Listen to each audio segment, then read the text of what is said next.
Olá, somos alunos de enfermagem, terceiro período do Unifacema e nesse vídeo falaremos sobre as doenças microbianas do trato respiratório.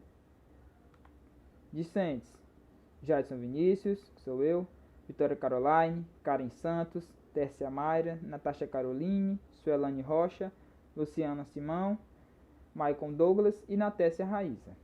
Sumário: falaremos sobre as doenças microbianas do trato respiratório superior e inferior. Do trato respiratório superior temos a faringite estreptocócica, difteria e escarlatina.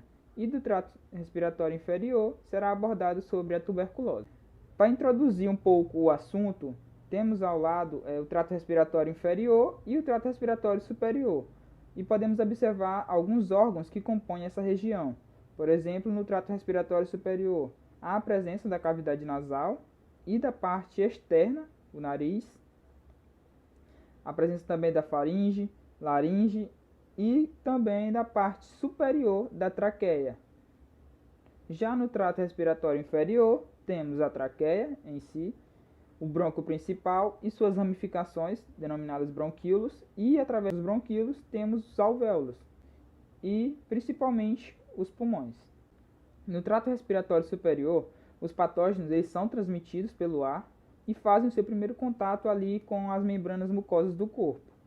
Muitas das doenças respiratórias se iniciam naquela região pelo fato do contato ser, de certa forma, mais fácil. E o trato respiratório inferior, ele pode ser infectado por muitas bactérias que infectam primeiro o trato respiratório superior e, à medida que os bronquíolos tornam-se envolvidos, a bronquite ou bronquiolite se desenvolve. Uma complicação da bronquite é, por exemplo, a pneumonia, em que os alvéolos pulmonares estão envolvidos.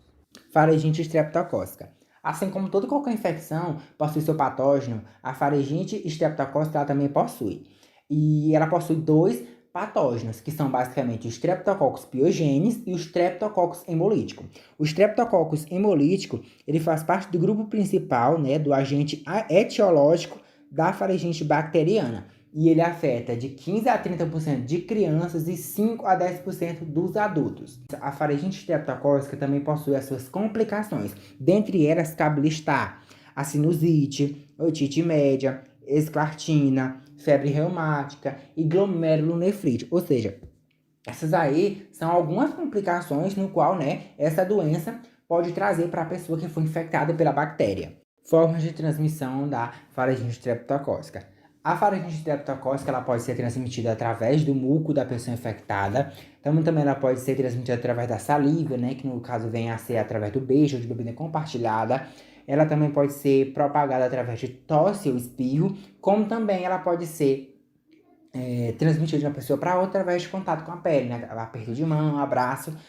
Se a gente for observar, as formas de transmissão da faringite estreptocócica são bem parecidas com a forma de transmissão do coronavírus. Então, no caso, assim, se a pessoa tiver uma boa prevenção do coronavírus, ela pode também estar se prevenindo, né, de estar pegando a faringite estreptocócica. Eu sou a aluna Tessia Mayra. Nesse momento eu irei falar um pouco sobre os sintomas da faringite estreptocócica. Primeiramente, ela passa por um período de incubação, que é o intervalo de tempo entre a contaminação e o surgimento dos primeiros sintomas, que dura de 24 horas até 72 horas. Só que há alguns casos que podem durar até 2 semanas. E os principais sintomas, né, dessa faringite: dor de garganta, febre, dor de cabeça, vermelhidão na faringe. Só que com esses sintomas, a gente não vai conseguir um diagnóstico específico, porque esses sintomas é comum em quase todos os tipos de faringite, principalmente a de origem viral. Assim, na verdade, é muito difícil da gente distinguir os sintomas da faringite viral e da estreptocócica. Só que há alguns achados no exame físico que a gente pode verificar isso, que é quando a gente encontra a faringite inflamatória com pontos de pus, o linfodo aumentado e dolorosos na região anterior do pescoço. Quando tem esses achados, a gente encontra os sintomas específicos da estreptocose. Então, na complicação da febre reumática, ela é uma doença inflamatória que pode comprometer as articulações e alguns órgãos do nosso corpo, por exemplo, o coração, o cérebro e até mesmo a pele. E ela é uma doença inflamatória que ela se desenvolve após uma infecção provocada pela bactéria Streptococcus. E isso tudo vai resultar, todos esses sintomas resultam em complicações tardias.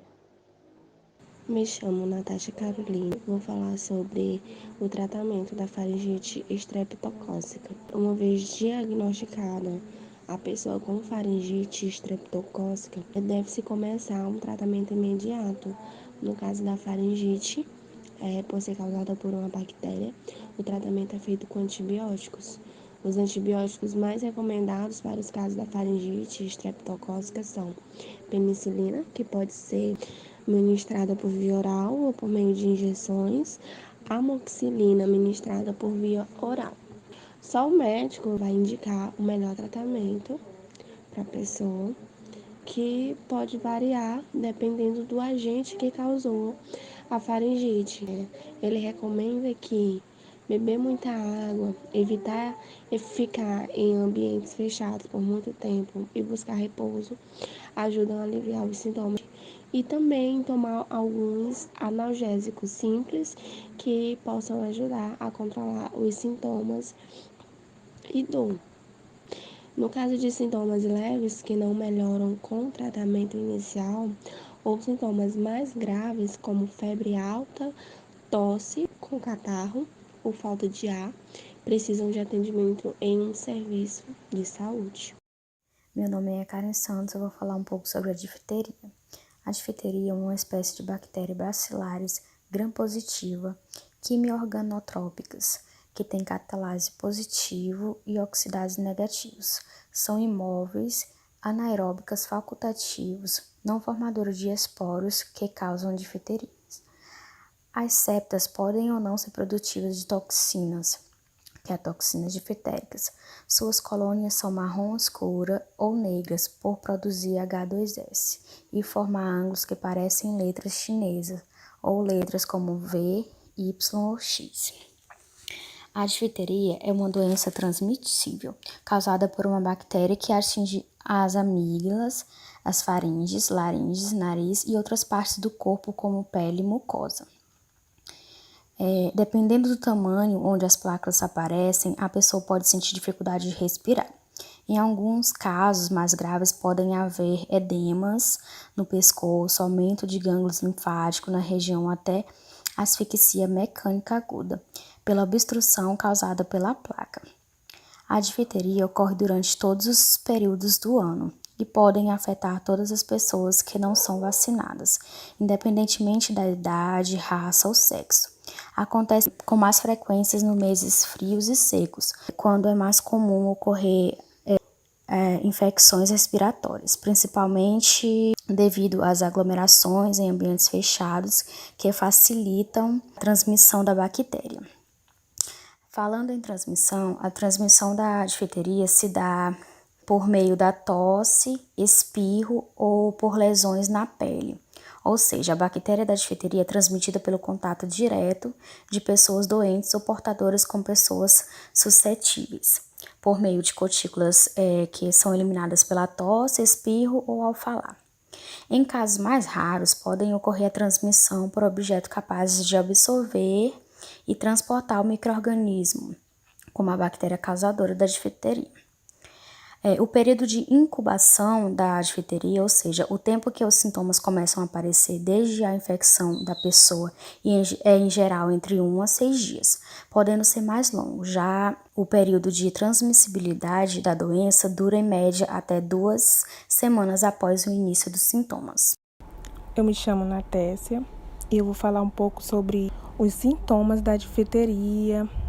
O principal sintoma é o aparecimento de placas acinzentadas lá na nossa faringe, das amígdalas. Elas são firmes e acabam causando muita falta de ar no paciente. Outro sintoma característico É um inchaço do pescoço com ínguas doloridas, corrimento nasal com sangue, náusea e vômito, e dor de cabeça também. Outro sintoma é a cor azulada da pele por falta de oxigênio no sangue. O período de incubação é bem curto, é de 1 a 6 dias depois do contato com alguém doente que tem essa bactéria nas vias respiratórias. Quando essas pessoas tossem ou falam, saem gotículas e assim as pessoas podem ser contaminadas. Ou às vezes elas apresentam manchas na pele que transmitem essa bactéria. E além das placas nas amígdalas, as pessoas apresentam sintomas gerais, como febre e mal-estar. A toxina, ela pode chegar na corrente sanguínea e se espalhar, podendo dar uma inflamação do coração, que é a chamada miocardite. Podem apresentar também alguns sintomas neurológicos, como visão dupla, dificuldade ao engolir, e até mesmo algum tipo de paralisia ou falência total dos rins. O tratamento ele tem que ser iniciado imediatamente, porque essa é uma doença muito grave. Ele é feito com uma toxina antidifitérica, que é capaz de reduzir o efeito das toxinas liberadas pela bactéria da difteria no corpo, melhorando rapidamente os sintomas e facilitando a recuperação do paciente. São também utilizados máscara de oxigênio, que é usado quando a respiração é afetada pela inflamação da garganta, para aumentar também a quantidade de oxigênio no organismo. Existe também antibiótico específico para esse bacilo, antibiótico eritromicina ou a penicilina, que podem ser administrados na forma de comprimido ou injeção por até 14 dias. Eu me chamo Luciana Tereza e o tema abordado é a difteria. A mesma é uma doença bacteriana aguda, cujas lesões características são membranas brancas acinzentadas, aderentes, circundadas por um processo inflamatório que invade as estruturas vizinhas, localizadas mais frequente nas amígdalas, laringe e nariz. Essa transmissão se dá através da Corynebacterium diphtherias. É um bacilo transmitido por contágio direto com doentes ou portadores assintomáticos que não manifestam a doença através das secreções nasais. O meio de prevenção. A difteria pode acometer pessoas suscetíveis, não adequadamente vacinadas, de qualquer idade, e não apenas as crianças, como era comum antes da utilização sistemática da vacina. A única maneira efetiva de prevenir a difteria é a vacinação, pois a doença em geral não confere a imunidade permanente, o que faz com que o doente deva continuar seu esquema de vacinação após a alta hospitalar. Abordando os fatores de risco da difteria, que são as crianças e adultos que não receberam a vacina, que vivem em condições de superlotação ou insalubres, pessoas que viajam para uma região onde a difteria é endêmica. Escarlatina, patógeno, linhagens de Streptococcus pyogenes produtores de toxinas eritrogênica. A escarlatina é um quadro provocado pelas toxinas produzidas pela bactéria Streptococcus pyogenes durante o episódio de amigdalite ou faringite. Ela ocorre com mais frequência em crianças em idade escolar, mas pode infectar adultos também. A escarlatina é mais comum em crianças com idade entre 5 e 15 anos. O S. pyogenes é a mesma bactéria que provoca outras infecções, tais como faringite ou amigdalite bacteriana, erisipela, impetigo, glomerulonefrite pós-infecciosa aguda e febre reumática. A escarlatina é um quadro que surge devido à reação do organismo a toxinas produzidas pela bactéria Streptococcus pyogenes. Surge, geralmente, durante um episódio de faringite ou amigdalite bacteriana. A escarlatina também pode surgir após um episódio de impetigo ou erisipela, mas essa forma é mais rara. Casos por ano, menos de 15 mil no Brasil. Requer um diagnóstico médico e frequentemente requer exames laboratoriais ou de imagem. A sua transmissão pode ser por espirro, tosse, catarro, gotículas de saliva, contato próximo como toque ou aperto de mão e contato com objeto ou superfícies contaminadas. A escarlatina só ocorre em cerca de 10% das faringites por Streptococcus pyogenes, porque nem todas as pessoas apresentam sensibilidade às toxinas produzidas pela bactéria. É perfeitamente possível, por exemplo, haver em uma mesma casa um irmão que desenvolva escarlatina e outro que tenha apenas um quadro comum de amigdalite. Tudo depende da forma com a qual o sistema imunológico de cada indivíduo reage à presença das toxinas produzidas pelo estreptococo. Nas pessoas sensíveis à ação das toxinas do S. pyogenes, ocorre uma reação inflamatória na pele, que manifesta-se tipicamente com exuberantes manchas vermelhas por todo o corpo, sinal mais típico da escarlatina. Me chamo Suelane e eu vou falar sobre a escarlatina. O principal sintoma da escarlatina inclui a irritação na pele, dor de garganta e febre alta acima de 38 graus Celsius. O período de incubação da escarlatina é de 2 a 5 dias. Também tem um aumento dos glândulos no pescoço, dor de cabeça, dor abdominal, náusea e vômito. No período de 12 a 24 horas após os sintomas, surge o sinal característico da doença, que é o ranço cutâneo. Normalmente inicia-se da cabeça ou pescoço e desce pelo corpo ao longo das horas seguintes, né? E em padrão de dispersão chamado crânio-caudal. E o acometimento da pele pela escarlatina caracteriza-se pelo aparecimento de inúmeras erupções avermelhadas. Podem dar à pele uma textura áspera, semelhante a uma lixa. Além de serem muito avermelhadas, as lesões da escarlatina costumam se tornar transitoriamente pálida quando pressionada na pele. E alguns pacientes queixam-se de coceira, mas isso não é em todos os casos. E algumas lesões do rancho costumam se aglomerar nas áreas das dobras, como axila, virilha e grega do cotovelo, formando linhas bem avermelhadas nessa região. Outra característica também é chamado de língua em framboesa ou em morango, que é um sinal chamado porque a língua fica inchada, avermelhada e com as pupilas muito evidentes, né? Alguns pacientes a língua pode ter uma capa esbranquiçada no início do quadro, ficando mais avermelhada. E somente alguns dias. A língua em formato de framboesa pode surgir antes ou depois do aparecimento da erupção na pele. E a palidez também ao redor dos lábios também é outra manifestação comum da escarlatina. E o diagnóstico da escarlatina é normalmente feito clinicamente através do exame físico, né? Se tiver alguma dúvida, é bom procurar um acompanhamento médico, né? E o tratamento consiste no uso da penicilina e administrada por via intramuscular em dose única, né? O tratamento é feito com antibiótico de forma para eliminar o estreptococo beta-hemolítico do grupo A e, consequentemente, interromper a produção das toxinas que provocam a reação na pele. Além de curar os sintomas, o tratamento com antibiótico também é importante para reduzir o risco de transmissão da bactéria para outras pessoas e reduzir o risco do paciente desenvolver as complicações.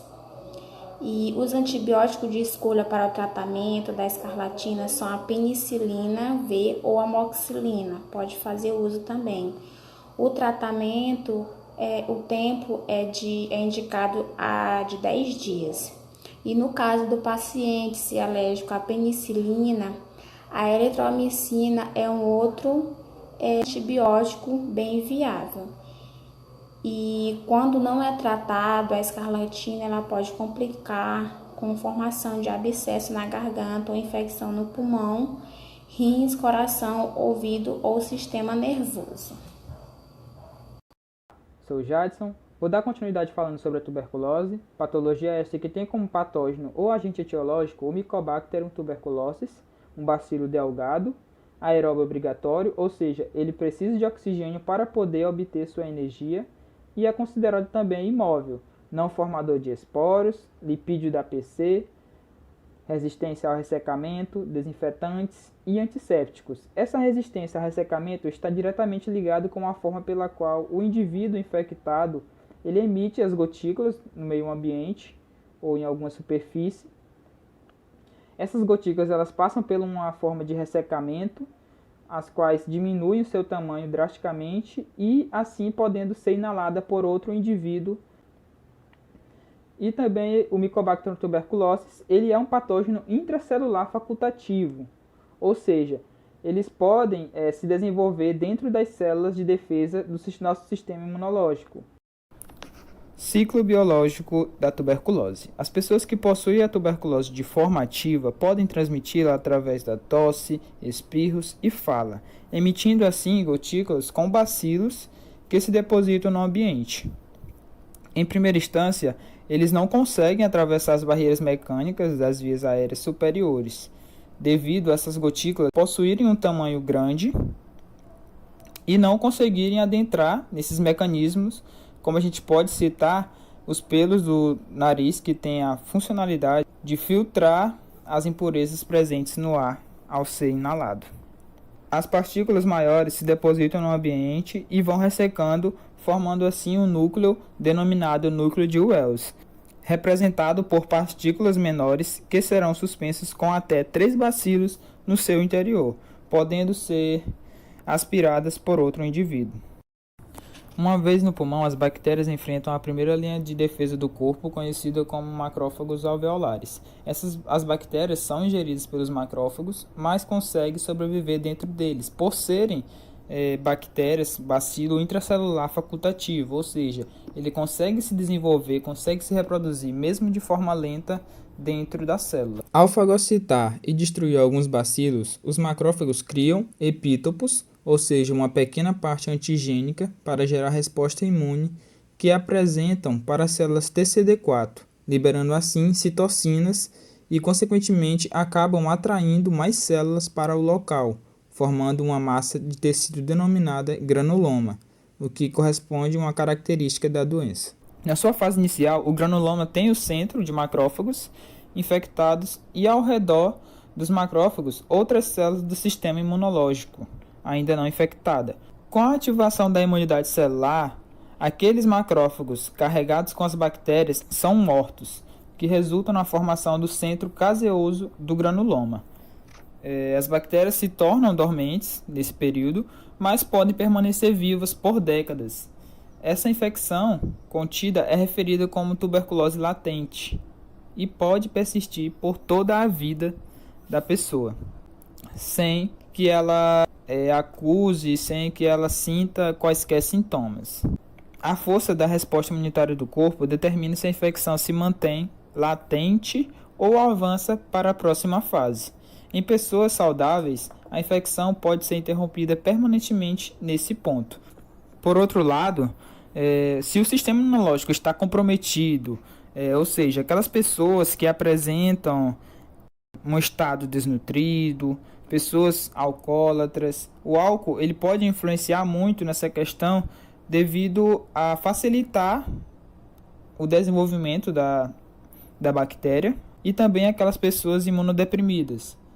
As bactérias podem ser reativadas, replicar, escapar e a partir do granuloma se espalhar para outras partes dos pulmões, causando a tuberculose pulmonar ativa. Em alguns casos, as bactérias também podem se espalhar por algumas partes do corpo, pela via hematogênica ou também conhecido como sistema linfático. Essa forma generalizada da doença é chamada de tuberculose disseminada ou miliar e pode causar algumas tuberculoses como tuberculose no sistema nervoso central, tuberculose pericárdica, tuberculose intestinal, tuberculose ocular e entre outras.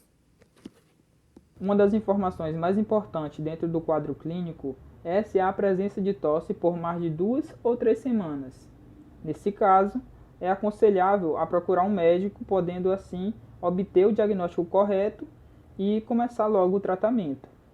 Dentre os sintomas da tuberculose, São comuns o emagrecimento, a sudorese noturna, o cansaço, o escarro com sangue em casos mais graves, falta de apetite e, além disso, pessoas diagnosticadas com tuberculose, elas possuem uma indisposição ao final da tarde.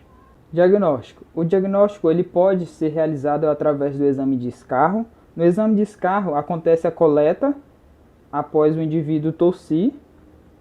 E essa coleta ela é observada se há bacilos, através da coloração, através de um método de coloração. E o diagnóstico também pode ser obtido através do raio-x do tórax, quando a tuberculose for pulmonar. E, além disso, existe um método denominado prova tuberculínica. Ele pode apontar se a pessoa teve ou não contato com o agente, contato com o agente etiológico, porém ele não vai dizer concretamente se a pessoa está com a tuberculose ali naquele momento. O tratamento é utilizado a antibioticoterapia, num esquema básico com a combinação de 4 drogas durante 6 meses ou 1 ano. As drogas mais utilizadas são isoanizida, pirazinamida, rifampicina e etambutol. Aqui eu trago alguns dados relacionados à tuberculose e estima-se que cerca de 25% da população mundial esteja infectada pelo Mycobacterium tuberculosis.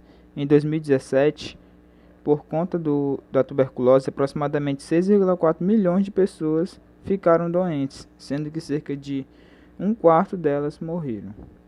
Já no Brasil, 69.569 novos casos de tuberculose tiveram seu diagnóstico confirmado no ano de 2017, e em 2016 houveram 4.426 óbitos por conta desta doença. Aqui temos as referências utilizadas na pesquisa e muito obrigado por assistir até o final da apresentação.